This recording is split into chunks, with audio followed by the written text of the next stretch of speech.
singing, this is my message to you. Singing, don't worry about a thing. Every little thing is gonna be alright. Singing, don't worry about a thing. Every little thing is gonna be alright.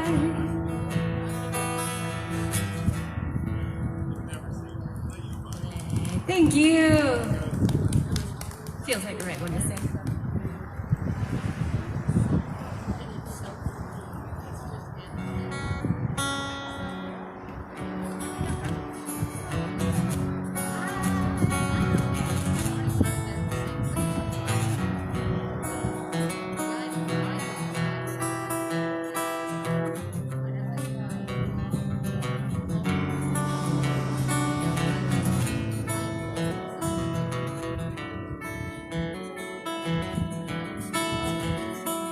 I'm sitting in a railway station, got a ticket for my destination.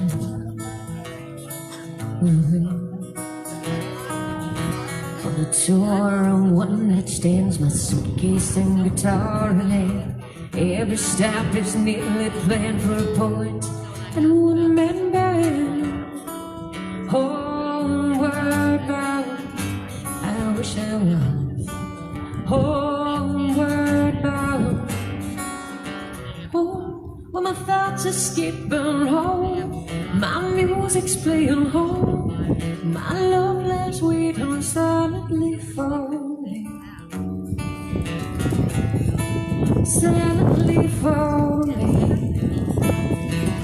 Every day's an endless dream of cigarettes and magazines.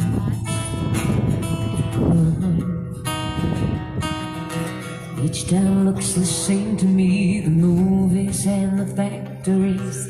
Every stranger's face I see reminds me that I long to be homeward bound.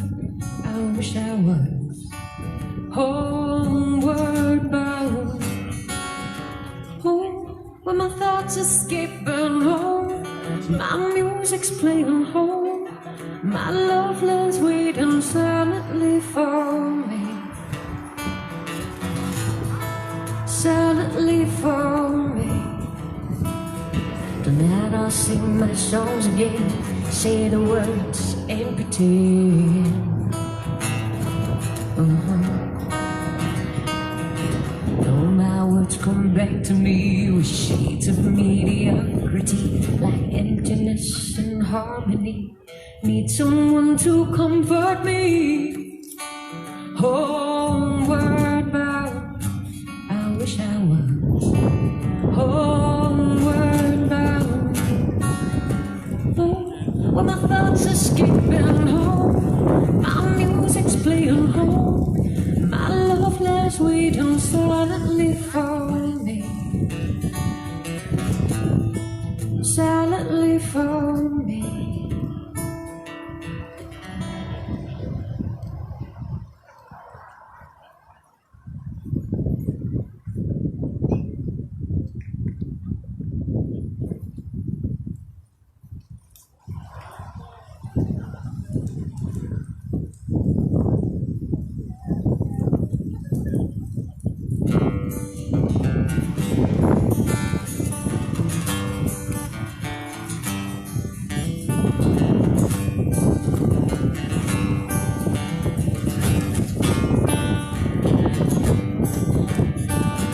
Love is a burning thing, it makes a fiery ring, born from heart's desire. I fell to a ring of fire, I fell into a burning ring of fire. Went down, down, down, and those flames, they went higher. It burns, burns, burns, that ring of fire, that ring of fire.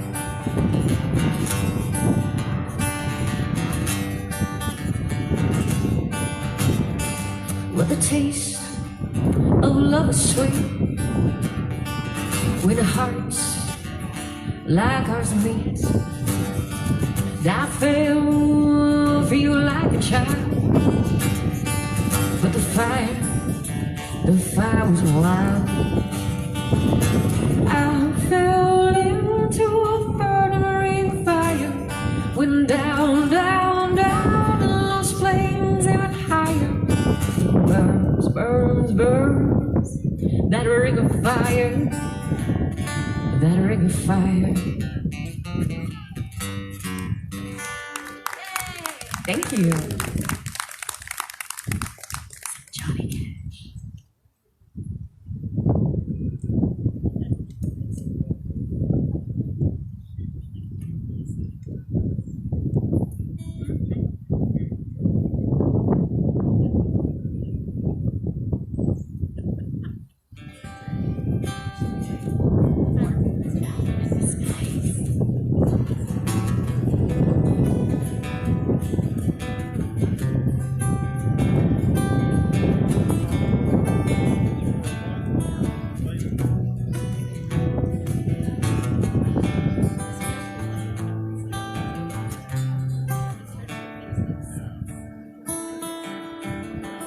It's a little bit funny, this feeling inside. Not one of those who can easily hide.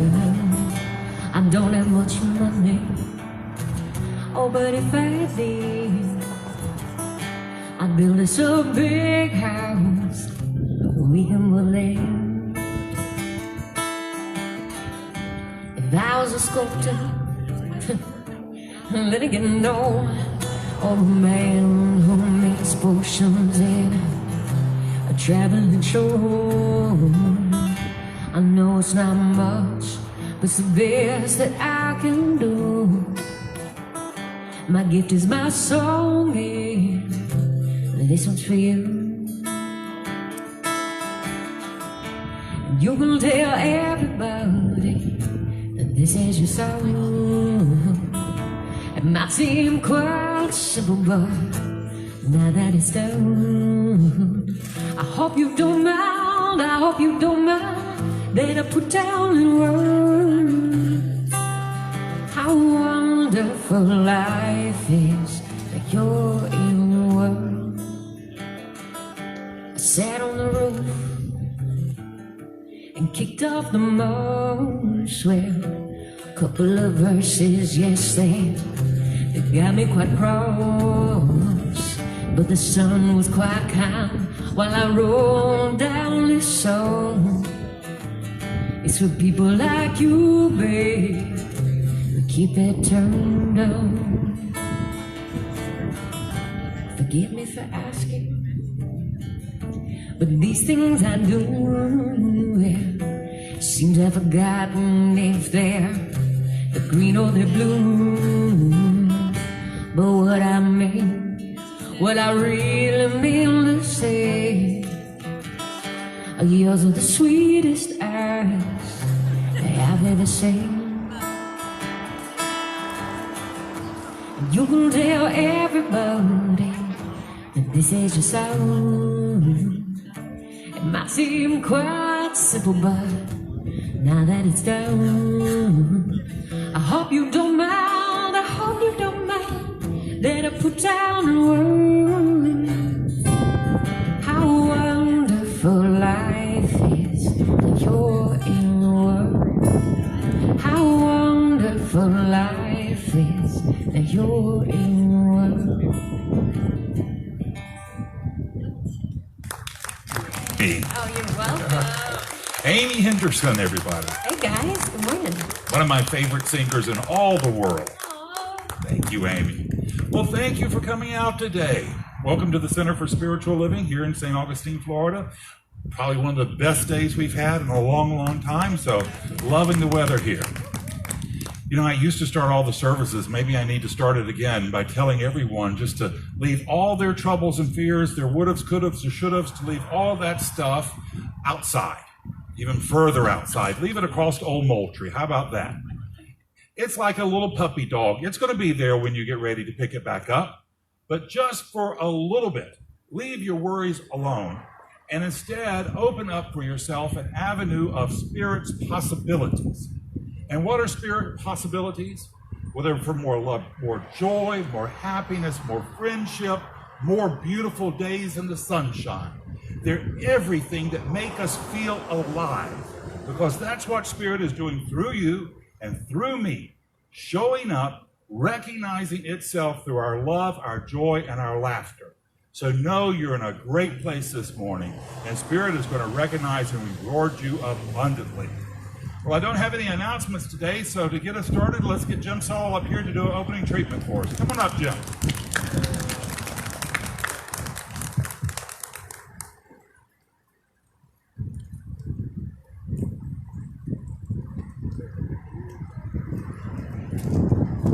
Good morning.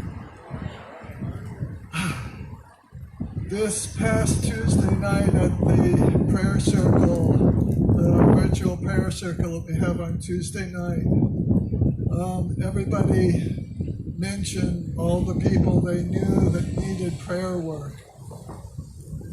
And it made me think of just how many people actually could use some healing. And it's a lot of people. And so in my contemplation and my meditation this week, I kind of thought about this some, and I realized that that's all I need to do is know that healing is normal and natural, and it happens whether I do anything or not. And then I thought about it a little more, and I realized that when I do prayer work, it kind of helps me to actually know that this healing is taking place for these people. And it gives me an expectation of their healing. And I think that's really where the power of prayer comes in, is when we know that this healing is taking place and we expect it to happen for all these people. And even though there's a whole world out there, most of which probably needs prayer work, that's all I need to do for prayer work is to know that the healing is taking place. So this morning, let's go into our healing meditation. Take a deep breath or two. And first become here, outside, with traffic and breeze, and the blue sky and the sun. And then know with me that with us is this divine intelligence right here. It is this natural tendency for us to heal. Our natural tendency for us to heal our spirituality, our physicality, our emotions. It's just natural for each and every one of us to find healing in this life.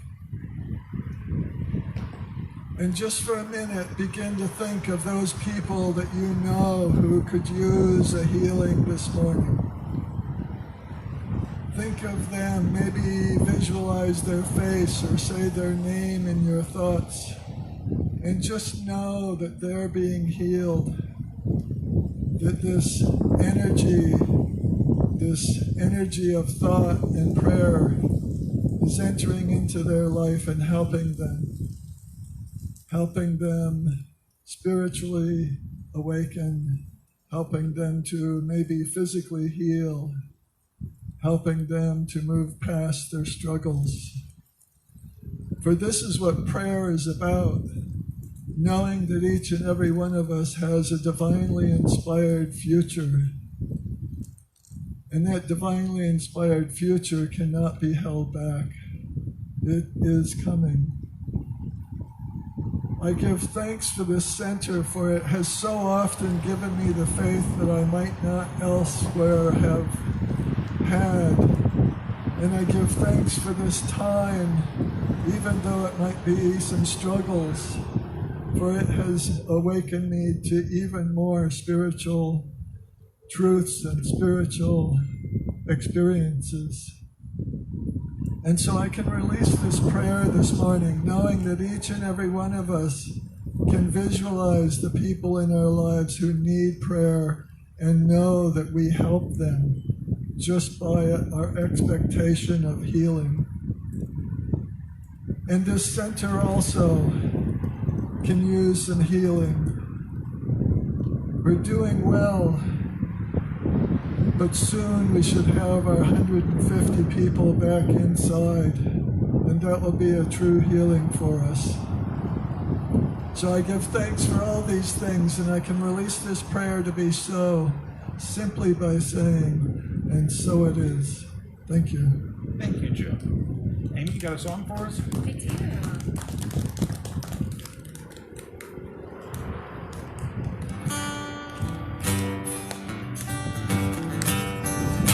You are my sunshine, my only sunshine. You make me happy when the skies are gray. You'll never know, dear, how much I love you.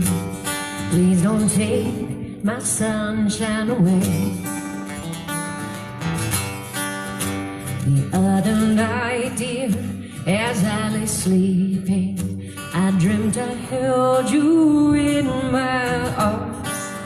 When I'd awoken, I was mistaken, and I hung my head and cried. You are my sunshine, my only sunshine. You make me happy when skies are gray. You'll never know, dear, how much I love you. Please don't take my sunshine away. Please don't take my sunshine away. Thank you, Amy. It's a great song for today. So today I'm wrapping up on this series of the first 4 chapters of our Science of Mind textbook. And today it is how to use it, how to use God, how to use this infinite intelligence, the divine creative power, how to put that to work in your life. Because unless you're putting it to work in your life, you're really not doing what you've come here to do. It's to know that we have our place in the fulfillment and the creation of life. That we're here, we're needed and necessary, and that our hopes and dreams have purpose. That we haven't just been dropped here in life and left on our own. That we're not to be crushed like bugs in the dust by the fickle finger of fate. That we have the creator of the universe is with us, supporting us. Now this is far different from what I was taught when I was hauled off to religious school in elementary grades. There I was taught that this was life was some sort of cosmic test. That we were going through this test and that they didn't really have much hope that any of us were going to pass it. They certainly didn't give me any inspiration that I was going to pass it. But that those of us that were, that when we crossed over and went into heaven, that's when we would have our relationship with God. That's when we would come to an understanding with God. And there we would be walking around in robes and a crown on our heads, and we would be walking streets of gold. I don't know why, but the 3rd grade teacher that I had sort of a weird idea. And his idea was that gold in heaven wouldn't be the same as gold on earth. That gold on earth was the color it was because it was impure, and that in heaven it would be pure and therefore invisible. And so we would be walking on invisible streets. I think that was the first point that I started turning against the teaching, because in my mind it was like, well, that's nothing more than glass, and we've got plenty of that down here. I don't know why I have to work so hard to get there to experience it. So it didn't make a lot of sense to me. Our teaching, my dear teacher said, Kennedy Schultz, won't insult your intelligence. And what we promote, what we believe, is that we're here on the physical plane so that we can experience God's love, God's support, so that we can demonstrate it Dr. Holmes says that you won't understand it until you demonstrate it. It won't become ingrained in you until you know it through demonstration. You know, the wonderful thing about that is I used to be such an obnoxious person. When I was questioning my spirituality, I would go and argue with people about religion. I don't do that anymore. I don't have a need to do that anymore. I know without doubt what I believe, and I'm happy to share it. But if other people don't believe it, it's fine by me. I know what works for me. And I believe they will all come to it because it is a better idea. It's an easier way to get through life. So we're here on earth to know we're loved and supported. Because if we don't know it here, we won't know it any other place. If we don't know it in this life, we won't know it in the next life. My teacher, Kennedy Schultz, said, death never improved anyone. Now, I don't really know how he knew that, but it made sense to me. So we're here to know now that we have our role to play in spirit unfolding, that we are important and necessary. Dr. Holmes, founder of our teaching, he said that his own concern, only concerned about this teaching, would there be people would give it too much theory and not enough practice. They'd want to talk about it too much. And you know how that talking about it used to demonstrate itself, not so much here, but in Atlanta you would get this a lot. People would run around, and if they heard you had a problem, they would come up to you and say, well, what's in your consciousness? You're not living in principle if you've got that problem. I had a dear friend, and she was in ministerial training with me, and she contracted cancer while she was in the training. And there were people who actually made the suggestion that she should be kicked out of ministerial training because she had a cancer challenge. And they would ask her, the question, what's in your consciousness? I told her all the time, send them to me. Send them to me because I will tell them, if they ask that, don't worry about what's in my consciousness. Be concerned where my right foot is about to go. That's what you need to be worried about. Now, these days, it's going to take some rope and pulleys to get it up that high, but I would still have the intention. Because here's the thing, if you're in right principle, if you're in right consciousness, you don't even see when someone else is in right consciousness. You don't even see that, and you particularly don't worry about it. And more than anything, you wouldn't go and tell them about it. If anything, you would try to encourage and inspire them to move on to a greater knowing for themselves. My dear mentor, Reverend Elizabeth Clare, was here for 20 years before I got here. And she and I became friends, and she was actually my mentor for a good long period.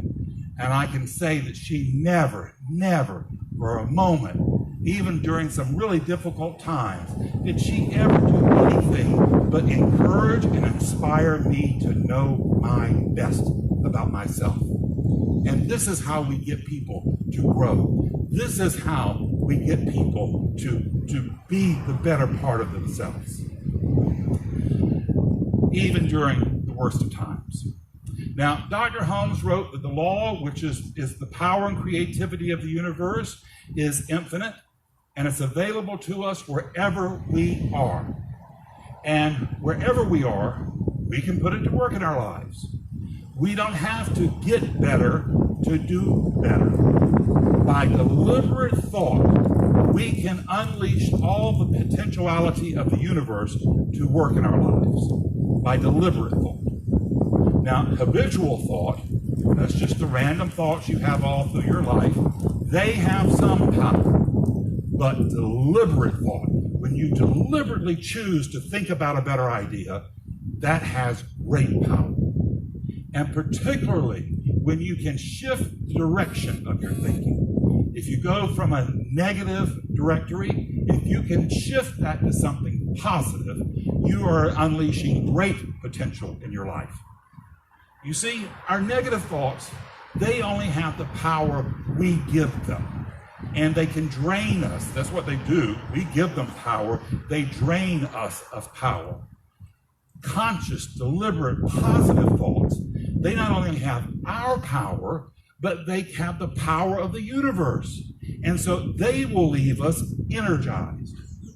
You know, all the practitioners, Jim here today is a practitioner. Practitioners are people that have gone through extensive training to learn how to do affirmative prayer. And all of them, if you will talk to them and you ask them, how do you feel after doing a prayer for someone? 100% of the time, they're going to tell you, I felt better. I felt better. You know, I felt more energized. I felt more excited. We always try to encourage people to talk to practitioners because it's a blessing. It is a blessing to do prayers for people. It's one of the best things of this whole teaching is, particularly if you get into a relationship, a prayer partner relationship, it's one of the most powerful spiritual tools available to us. Now, thought is forever taking form and then deserting the form it's taking. Dr. Holmes says we're dealing with a fluid creation. Everything in our life is in the process of leaving it. Everything is subject to change. Through the direction of our thinking, we put a tendency into the change we want to see. And Dr. Holmes says we should be able to look at a condition square in the face and know the truth about it. You can look at something and say, you are going to change. God and I, Spirit and I, are going to put the energy and power and creativity into it, and something new is going to flow up.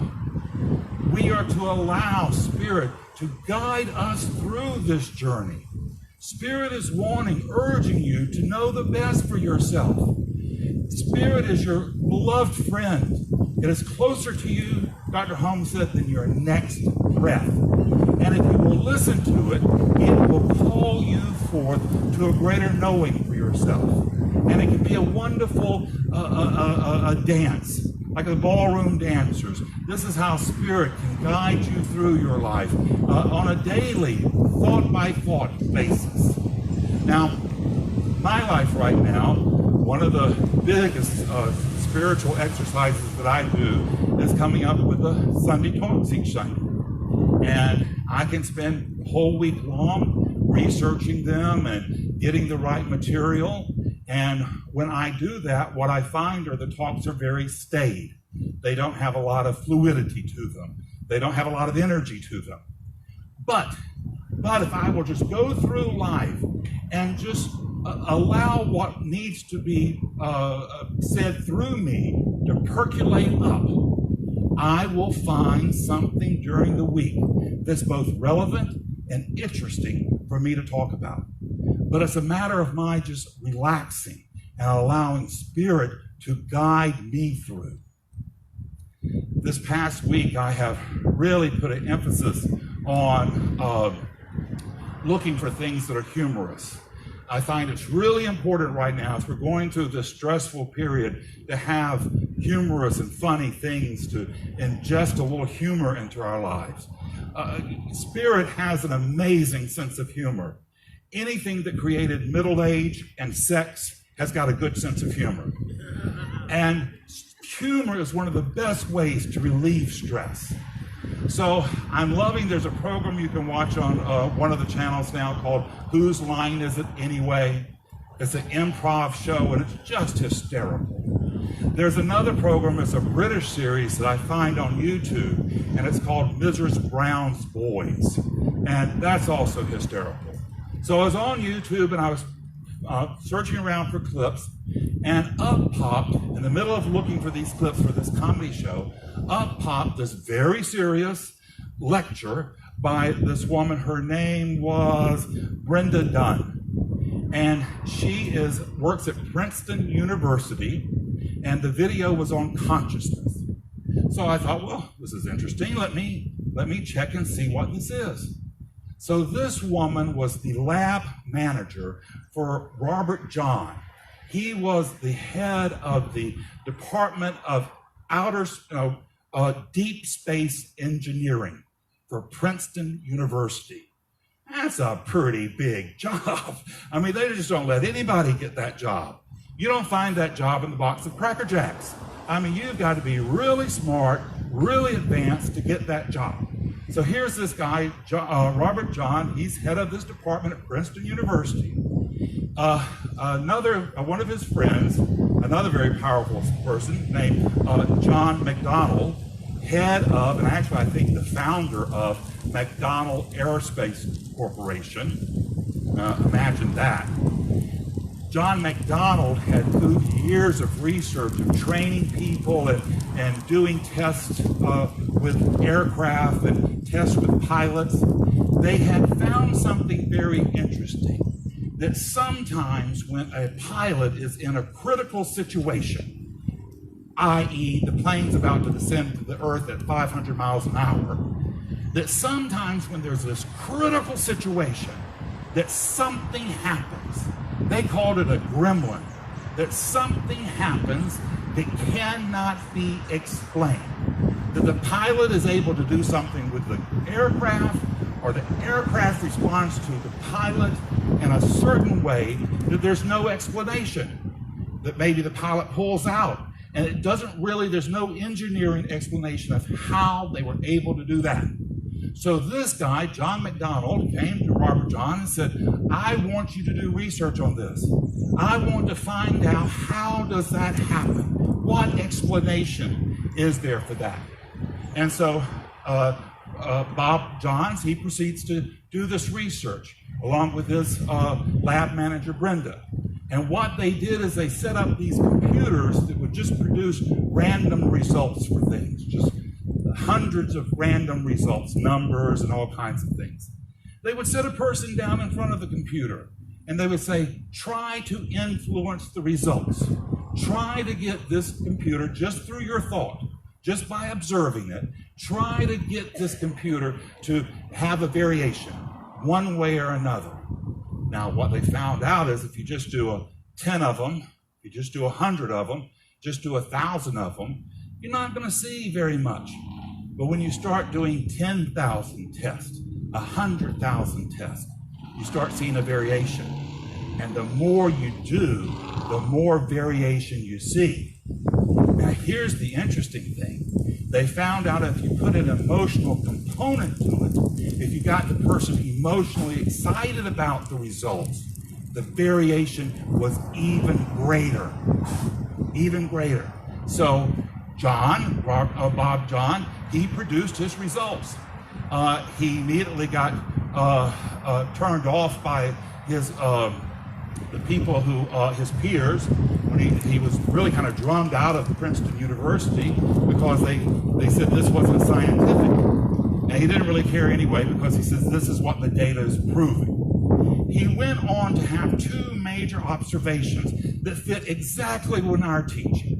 One of the biggest one was he postulated that the consciousness does not reside in the organ of the brain.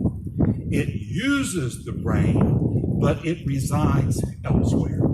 That's totally in line with our teaching. What he also said is that there is an energy that, as entropy functions from the past, entropy is the force that things become more and more complicated and they fall apart, they disintegrate to come back together. He said there was another force, syntropy. And he said that was a force that was coming from the future. And that force was the thing that was urging things to come together. And he said that through the power of love, we could pull that force into greater purpose in our lives. Exactly what Dr. Holmes says. Dr. Holmes says there's a life force abandoning a form, and there's a life force creating it. Our goal is to use our love to create a greater life for ourselves, to love exactly what we have in front of us, to give as much love as we can to that, and then to see into the future and pull from the future what wants to be birthed in our lives. Because there's a great good that's wanting to be birthed in your life today. There's great health, great love, prosperity, and joy. You have come to life so you can experience all the goodness, all the blessings that God had in mind when it called you by name from stardust. And God has never been disappointed in you for one moment. One moment. God is in awe of you. Spirit is in awe of you, that you are here, that you're willing to try again when you've had failure, that you're willing to love again when you've had disappointment. You're willing to put yourself out there, and Spirit is supporting the best of you. We haven't come to life to be defeated. We're not here to be victims. We're here to be victorious. We're not here to be in turmoil about all the stress and strains that's going on in the world today. And there's a lot of it. But you know what? All those stress and strains are from old man night. There's a new day dawning, and we can birth that new day through our prayers, through our faith, through our inspiring and encouraging one another. We're all going to get there. It may have been a long night, but there is breaking a dawn. And when we can usher that dawn in through knowing the best of ourselves, encouraging the best in each other, and by knowing that we are the beloved of God, we have come here to do something wonderful, joyful, loving, kind, and compassionate. Spirit won't have it any other way, and neither should you. Stand up and proclaim the glory of your soul made manifest through God's prayers in your life, now and in this place. It's the truth. It's the truth in your life this morning. It's the truth in mine, and so it is. What an amazing talk.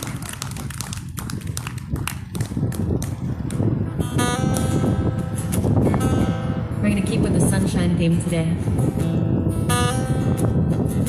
Little personal side note of mine. I love it when Spirit debunks science. You know, when they're like, that's not supposed to happen. Great story. Ain't no sunshine when she's gone. Oh, it's only darkness every day. There ain't no sunshine when she's gone. She's always gone too long. Anytime she goes away, I wonder this time where she's gone. Oh, I wonder if she's gonna stay. There ain't no sunshine when she's gone. This house just ain't no home. Anytime she goes away, anytime she goes away.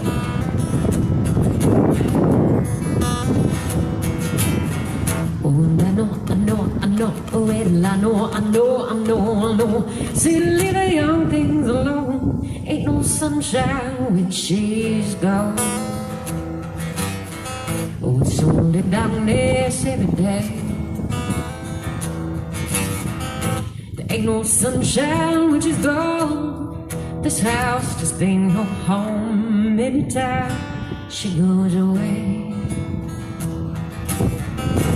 anytime she goes away.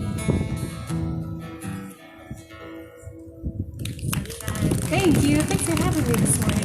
Thank you, Amy. All right, well, let's close out our service by doing an affirmative prayer. And this is what I want you to do. I want you to take all this good energy that you're feeling right now, and I want you to drink it into the very core of yourself. And as I'm doing this prayer, propel that energy out to a thing that you want to see in your life, an accomplishment, a joy, a health, an event, a healing, and envision that in your thoughts. See it in your mind. And that's a law and principle. That thing will show up in one form or another. So, all right, I'm going to do this prayer in the first person. Take it in for yourself. But say something that works for you, hold tight to it. But say something that doesn't work for you, just let that part slide by. But just know this truth with me today. There's but one God and one mind and one power. That power is perfect love. It's divine intelligence. That power is here right now in this beautiful wind-soaked parking lot. It's here in Amy's music. It's here in this great sunshine. It's here in my voice. It's here in every cell of my being. And that power is crying out for me to know the best of myself. That power is crying out for me to step up and be that person Spirit prayed me to be into consciousness.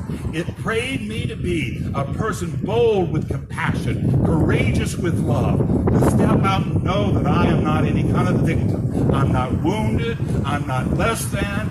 I am here to experience the great power of God's love manifesting through me in bold and dynamic ways. God won't have it any other way, and neither will I. This is my truth. I celebrate this right knowing, and I release this prayer into the mind of God to do its good and perfect, bold and dynamic work, returning to be multiplied abundantly. And together we say, and so it is. All right, my friends, I'm going to leave you with one last thought. Your life is not a problem to be solved. It's a miracle unfolding. Your job this week is to go name your miracle, to proclaim your miracle, and to make it your own. God bless us all. Now let us go be the miracle God has called us to be. Until we see each other again, many blessings. Reverend Ken.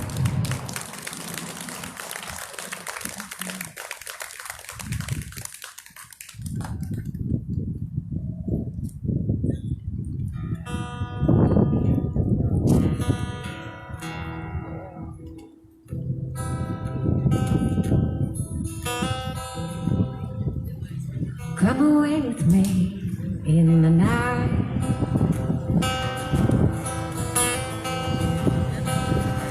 Come away with me and I'll write your song.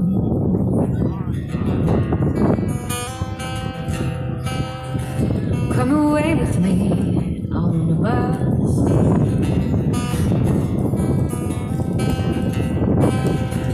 Come away with me where they can't tempt us with their lies.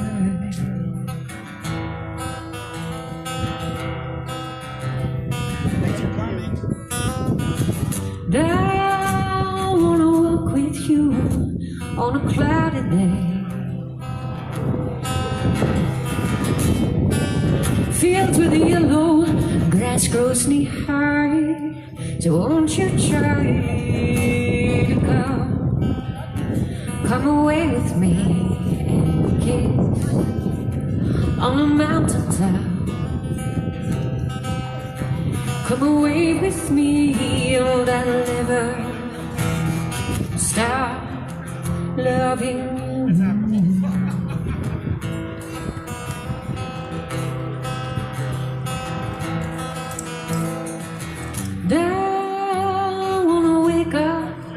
With the rain falling on the tin roof, while I'm safe there in your arms. So won't you try to come away with me in the night.